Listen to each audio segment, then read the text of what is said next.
नमस्कार, मी संजीवनी. स्वागत आहे तुमचं माझ्या एका नवीन दिवसाच्या नवीन व्हिडिओमध्ये. तर आज मी तुम्हाला करून दाखवणार आहे गुलाबजामुन. गुलाबजामुन कसे करायचे, कसे बनवायचे हे तुम्हाला मी पद्धतशीर सांगतो. तर हे आणलं मी पाकिट दुकानातून. तुम्हाला आता हे फोडून दाखवतो मी. आताच आणलं नवीन. फोडलं आता हे. या डबा फोडला, त्यातलं हे पाकिट काढलं. आता हे एका कैचीनं कापून घेऊ पद्धतशीर, जेणेकरून ते सांडलं नाही पाहिजे. याच्यातलं जे आपलं पावडर आहे गुलाबजामुनचं, ते आपण एका वाटीनं मोजून घेऊ. किती भरते पाहू आपण. हे झालं एक वाटी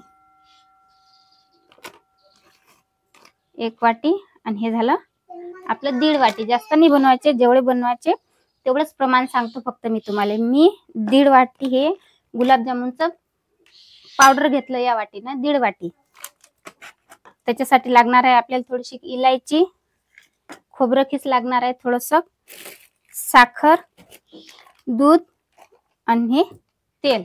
एवढं साहित्य लागणार आहे आपल्यासाठी. तर सर्वात पहिले मी काय करतो, दूध गरम करून घेतो, कारण की आपल्याला नॉर्मल पाहिजे दूध.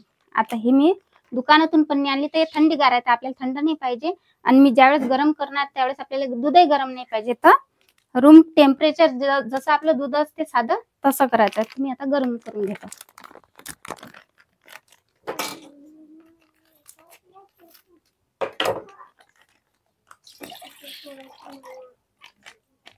आपल्याला पाणी नाही टाकायचं, फक्त दूधच घ्यायचं आहे. पाण्याचा काहीच वापर नाही पाहिजे आपल्याला. आपलं समजा साधं दूध असलं, घरचे दूध असलं तरी चालते.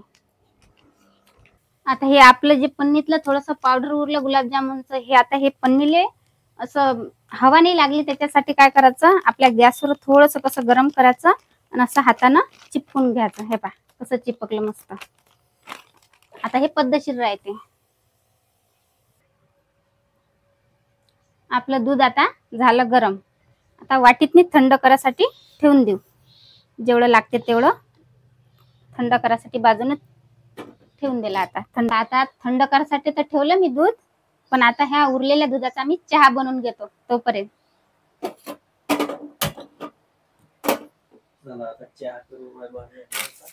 आयुषच्या पप्पाले चहा देतो ना करून. आता संध्याकाळचा टाइमच झाला, तर त्याला चहाची तलप आली ना, आता चहा करून घेतो.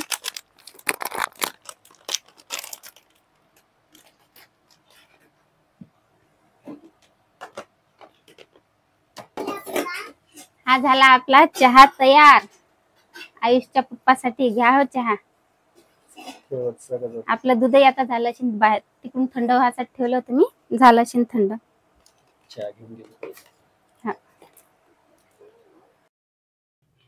चला, आता आपलं दूध झालं थंड करायला ठेवलं होतं ना. तर आपण 1.5 वाटी आपलं गुलाबजामुनचं पाकिट घेतलं होतं. तर आपल्याला त्यासाठी काय करायचं, 1.5 वाटी पावडर साठी मी अर्धी वाटी आपलं थंड दूध घेतलं. आता या दुधात मी असं दूध मिक्स करून या पावडर मध्ये थोडं असं दूध टाकून मिक्स करून घ्यायचं. पीठ भिजवल्यासारखं भिजवत राहायचं, पण थोडं टाकायचं. कमी जास्त प्रमाण समजते. पण आपल्याला जेवढी 1.5 वाटी पावडर घेतलं, तर आपल्याला अर्धीच वाटी दूध लागते. ते पद्धतशीर राहते. काही जास्त आपल्याला घ्यायचं काही कामच नाही पडत. आणि दूधही मस्त एकदम थंडगार झालं.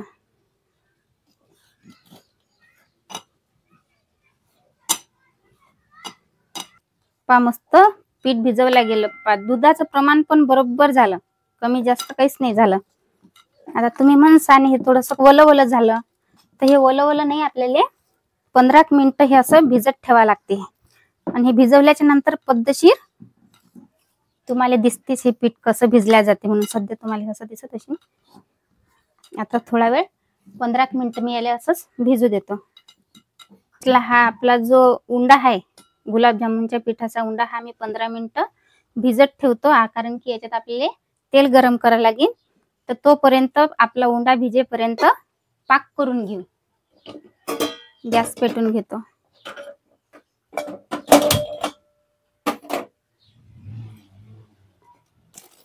तुम्हाला साखरचं प्रमाण सांगून देतो मी आता किती लागते. आपल्याला 3 वाट्या साखर घ्यायला लागेल. झाले आपली 3 वाट्या साखर. आणि त्याला आपल्याला लागेल 3 वाट्याच पाणी. 1 2 हे 3 वाट्या मस्त आपण आता याले शिजून घेऊ पाकाले. साखर मस्त आता मुरली, याच्यात काही साखर नाही राहिली. आता आपल्याला पावर कमी करून घ्यायला लागेल, कारण की आपल्याला पाक जर बनवायचा असला तर साखर मुरेपर्यंत असं चम्मचनं फिरवत राहायचं आणि नंतर साखर मुरली की पावर कमी करून घ्यायचं आणि याले पाक होईपर्यंत असंच ठेवायचं. तर तोपर्यंत मी काय करतो, आता आपली इलायची आहे ना ते कुटून घेतो. इलायची बारीक करून घेतो, कारण की आपल्याला पाकात टाका लागेल ना त्याच्यासाठी. इलायचीचे मी असे फोत्र काढून घेतले. हे फोत्र आपल्या काही फेकून द्यायचं काही काम नाही, आपल्या चहात होते. आता हे इलायची बारीक करून कुटून घेतो. चला पाहू आता आपला पाक झाला की नाही झाला. तर आपल्याला पाकाला जास्त आटवायचा नाही आहे, फक्त पाक कसा असा चिकट झाला पाहिजे. अजून झाला नाही, अजून तार तुटले पाहिजेत थोडेसे. आणखी गेले 10 मिनिटं शिजू देऊ. आपला पाक झाला आता तयार आहे. पाकानं मस्त कलरही बदलला. असा पाक पाहिजे आपल्याला. आता हा पाक बाजूला ठेवून देऊ. तोपर्यंत आपलं जे हे भिजवलेलं पीठ आहे गुलाबजामुनचं, ते तयार झालं की नाही पाहू. आता मगाशी किती ओलं दिसत होतं, आता पहा किती मस्त झालं एकदम. बाजूला ठेवून देऊ आता हे पाक. याचे गोळा तयार करून दाखवतो मी तुम्हाला. मगाशी असा एकदम ओला ओला वाटत होता ना, हे पहा कसा झाला मस्त.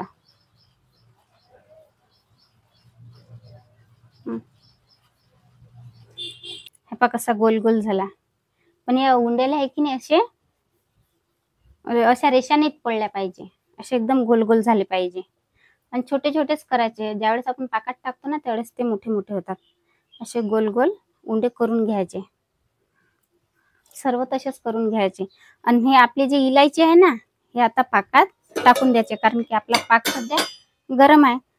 सर्व पाक टाकून घ्यायचा आणि त्याला एक वेळ असं फिरून घ्यायचं चम्मचनं, झाकण ठेवून द्यायचं. असेच गोळे बनवून तयार करायचे सर्व.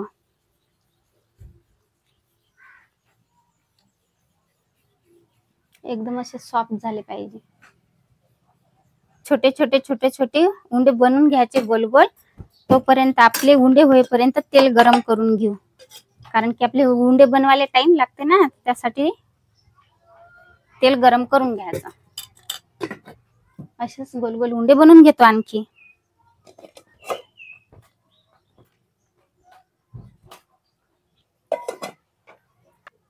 तेल तपत आला आपला. आता पहा किती मस्त आपले गुलाबजामुन चे उंडे तयार झाले. हे पहा.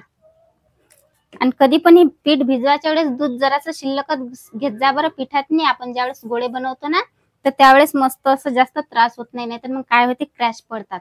जास्त जर दूध वापरलं तर मग एकदम असे केल्याबरोबर गोळे तयार होतात. आता हे गोळे काय करतो मी, आपलं तेल पण तपलं, तेलाचा पावर कमी केला. आता टाकून देऊ. तर गरम पण नाही केलं तेल,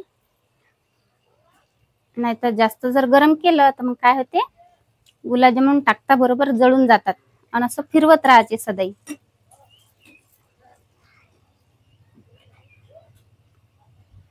जेवढे टाकले गेले तेवढे असे टाकत राहायचे. असे गुलाबजामुन काढले, थोडेसे कसे काळसरच होऊ द्यायचे, नाहीतर काय होते मग असे कच्चे कच्चे राहतात. कलर पण मस्त दिसते काळे झाले तर. थोडेसे असे टाकून घ्यायचे. आणि हे टाकता बरोबर उंडे काय करायचं, हे गोळे टाकता बरोबर याला असं फिरवत राहायचं, नाहीतर मग ते एक साइडच जळून जातात. मकाले चिपकतात, नाहीतर मग ते सदैव असं हलवत राहायचं.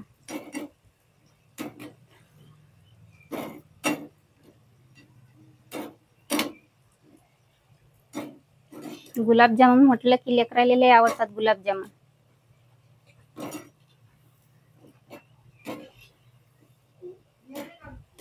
कलर थोडासा बदलत आला.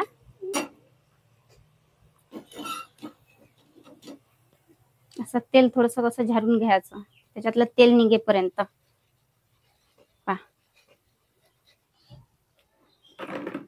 आता हे आपले 2 घाणे निघाले.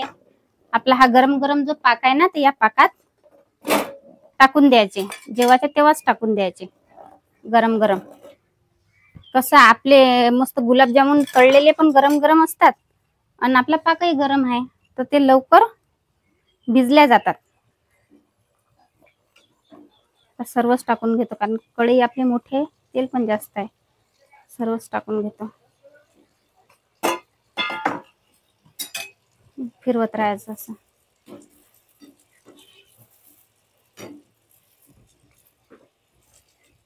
पावर आम्ही कमीच ठेवलेला आहे बरं. वाढवलाच नाही मी पावर जास्तचा.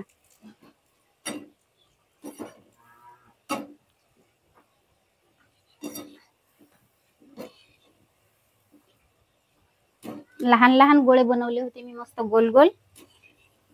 पण हे आता याच्यात मी ज्यावेळेस तळू राहिली तर मोठे झाले आणि पाकात टाकले की ते आणखी मोठे होतात.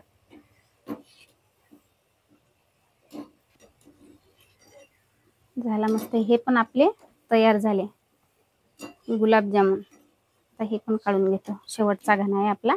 हे पण काढून घेतले. तेलाचं गरम करून घेऊ. आता आपल्याला प्लेटीत टाकायचं काही काम नाही. असेच पाकात टाकून देऊ. चम्मचनं फिरून घेतो आणि 5-10 मिनिटं नाही, 1 तास, 1 तास नाही तर पाऊण तास असंच भिजत ठेवून देतो. म्हणजे कसं साजरे भिजतात मग ते.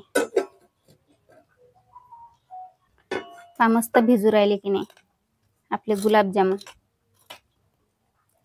आता हे मस्त टुमटुम फुगू राहिले.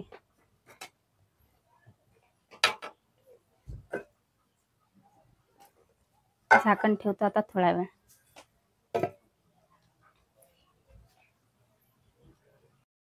चला पाहू आता. 1 तास झाला आपल्याला. गुलाबजामुन किती मस्त तयार झाले. गोल गोल झाले. आता याच्यावर काय करायचं, आपला जो हे आहे ना खोबरं किस, खोबरं किस मस्त याच्यावर अशी टाकून द्यायची आणि हा त्याच्यावर असा रस्सा टाकून घ्यायचा. हे झाले आपले गुलाबजामुन तयार. कशी वाटली रेसिपी नक्की सांगा, कमेंट करून सांगा आणि लाईक पण करा.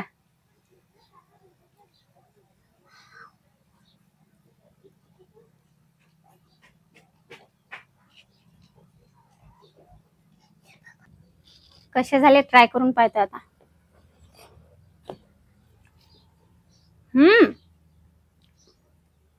मस्त झाले. एकच नंबर. करून पहा फक्त.